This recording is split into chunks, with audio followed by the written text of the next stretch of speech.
Are you serious? Are you serious? Guys, I want to share with you about 3 minutes of an exchange that I had with Jim Bakker on the Jim Bakker Show. This was aired actually on April the 11th, 2023. If you want to watch the entire show, you can look at the archives at the Jim Bakker Show. And I'm on the set with the great Pastor Mark Biltz and Pastor Carl Gallups, along with Zach Drew and Mondo de la Vega, and of course Jim Bakker and Lori Bakker. And so it's a great panel, and the discussion was on the end days. And I really want you to hear the question I'm asked by Jim Bakker and the dialogue he and I had as relates to Israel and the end times. So let's go there now. This is April the 11th, 2023, about 3 minutes here on the Jim Bakker Show. Let's just quickly talk a little bit more about Israel. Yeah. What in the world is happening? Now, one of the prophecies that God had given me, and this week I'm going to try to give the 10 pieces of it. And one of them, I believe there's going to be an attack on Israel. And I believe that there's a possibility, if we don't pray, that Tel Aviv will be wiped out. Absolutely. Do you think that could be? Absolutely. I mean, Zechariah chapter 12 told us that Jerusalem will become a cup of trembling for all nations. We see that now. It's happening. It also tells us, Jesus said, when you see Jerusalem compassed about with many armies, know that the desolation thereof is nigh, in Matthew. So we're watching the prophecies.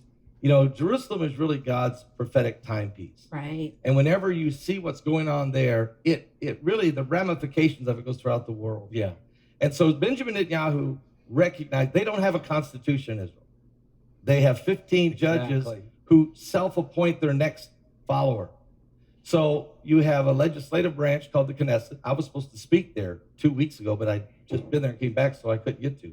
But they have a Knesset who 120, and then you have the prime minister and the president.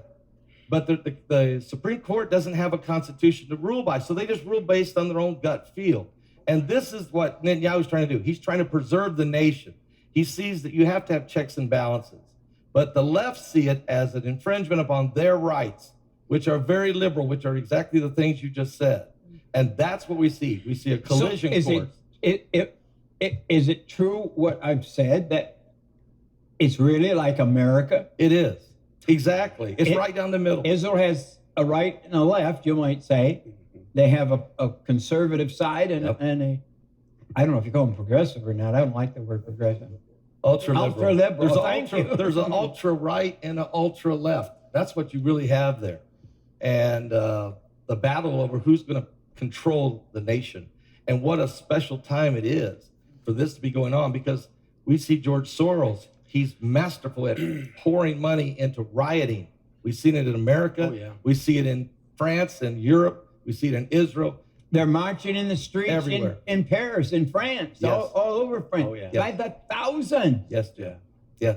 Unrest. Yeah. The Bible speaks of wars and rumors of war. Have we ever lived in a time when there's more rumor of war? What do you think, Carl? So it's a great question. He wants to know, have you ever seen a time like this? Have you ever seen anything like this? And as I was just breaking down for you, the political structure in Israel, it's also tied to the biblical, prophetic, end times situation that will develop in the last days. But I want you to hear what Carl Gallups has to say about this subject. We have not ever lived in a time like this. But what's driving that, in other words, all of these things have always existed. the perversion, the depravity of mind, wars, rumors of wars. Exactly. But when Jesus was asked by his disciples, give us some ideas of the time of your coming. And when he gets to that part about wars and rumors of wars and kingdoms against kingdoms and nations against nations, so many people just pass that off as, well, that's always been here. He's just saying the world's going to go. No, he's not. He's talking about the time of the end, right, because that's what they asked him, and he's staying within the context, and he's using the language of world wars. And we are the only generation in the last 100 years, and let's just include that in the whole generation, that is known as the generation of global wars. Yes, he's exactly right. Jesus was not talking about that there will always be wars and rumors of wars, although we have seen the world filled with it forever. But he specifically was being asked by the disciples, what will it be like can you tell us the sign of your coming and the end of the world? And Carl Gallups is exactly right. Jesus was referring to the time that he is in and the time we are in. So we are living in these end times. Matter of fact, listen a little bit more. Prior to that, we had wars. We had bad wars in various regions and nations against nations. But starting with World War I, yes, then World War II, which was nothing but a continuation of World War I. And now we're on perhaps the verge of World War III, but look what's happened in the meantime. Afghanistan, Iraq, Arab Spring, the collapse of Syria. I mean, Israel's caught right in the middle, begging a nation. Iran is threatening to nuke Israel as soon as it gets it there in alignment with Russia. And they have the bomb this week. It's what I'm saying. Russia's in alignment with China, and you go right through all of these alignments, all of them mentioned in one way or the other, right in the scriptures, written thousands. Now, do you believe... Now, I'm going to ask you, because you know about Israel a lot. Do you believe Iran wants to bomb Israel? Absolutely. There is no doubt in my mind. Because they're the Satan. They're the little Satan. America's the great Satan. And this really has to do with God ruling on the throne in Jerusalem, as in Zechariah 14. Mm-hmm. And what I want to really support what Carl was saying as far as World War I being a key event. And the reason why is I want all of you to put your yarmulkes on, or your little kippas on. Back in Matthew 24, 2,000 years ago, when Yeshua told them there will be wars and rumors of wars, what wars would they have been thinking of?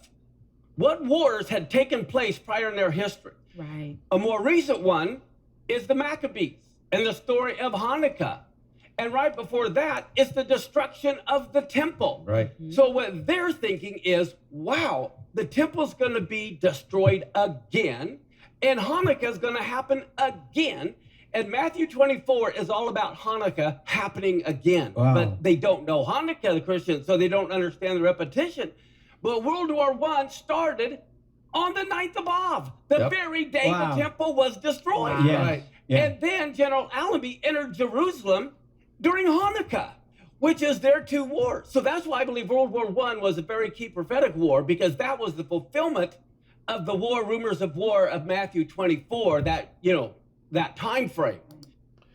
What a great point that Pastor Mark Biltz makes, that they knew about the war of the Maccabees. They knew about the destruction of the temple that was coming. It hadn't happened yet at the time they had the conversation, because they said to Jesus that. And of course, the temple was still there. And even later in the Gospels, Jesus says, do you see all these buildings that are here on the mountain? Not one of them, not one stone will not be turned over. So Jesus prophesies to the disciples that the temple will be destroyed. So what Pastor Mark Biltz is doing is he's explaining that the 9th of Av not only was the day that the second temple is destroyed by the Roman Empire, but let me remind you that it's also the day that the first temple was destroyed by the Babylonian Empire in 586 BC. And then the Romans did it in 70 AD. And guess what? The 9th of Av is the first day of World War I. So it's a prophetic, what has been will be, and what will be has been. It was the breaking down of this world structure we have now, and the preparing really of a new world order. So if you want to watch this show in its entirety, just go to the Jim Bakker Show and go into the archives, search for Pastor Paul Begley shows I've been on, and you'll see all these different shows I've been on. And this one is the April 11th, 2023. Give your life to Jesus Christ, because we're living in the last days. I'll be back with more current world events and how they relate to biblical prophecy. We're running out of time.